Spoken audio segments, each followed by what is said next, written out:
Warnings of flesh-eating bacteria starting to surface on Florida beaches. One local man recovering from losing his leg last month, and he has a lot to say on the state finally issuing a warning. The dangerous, deadly bacteria is known as Vibrio vulnificus. 4 in Your Corner's Warren Wright has more on how local activists want you to be aware of what's lurking in our local waters. A master carpenter by trade, Zach Motal is struggling with a new set of tools, learning to get around on crutches. 6 weeks ago, Motal went from walking along the shoreline of Fort Myers Beach to getting carried into the hospital. In a single day, he says doctors told him a massive infection from a flesh-eating bacteria took his leg.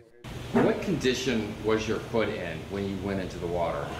It's perfect. There wasn't anything wrong with it. Within 2 hours after being admitted to the hospital, doctors told him to prepare a will. The doctor said I had like 2 to 6 hours to live. He didn't think I was going to actually live through this. Motal did survive, but only after a series of excruciating surgeries. And he thinks it could have been avoided. And the state could have warned us, or I would have been nowhere near that water that day.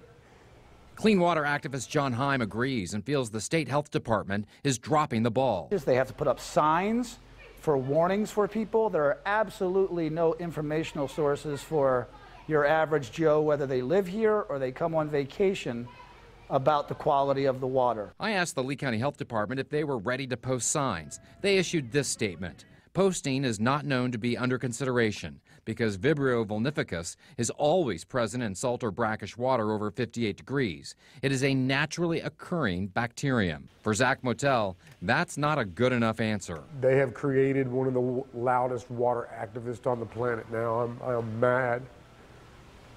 I'm upset. I'm very upset.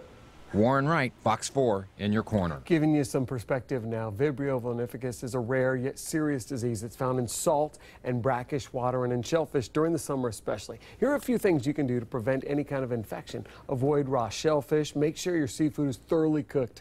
Keep any cuts or open wounds away from salt or brackish water. Any wounds that come in contact with the water should be washed with soap and bandaged and kept dry until healed. If you think an infection is developing, seek medical treatment immediately. Timing's critical.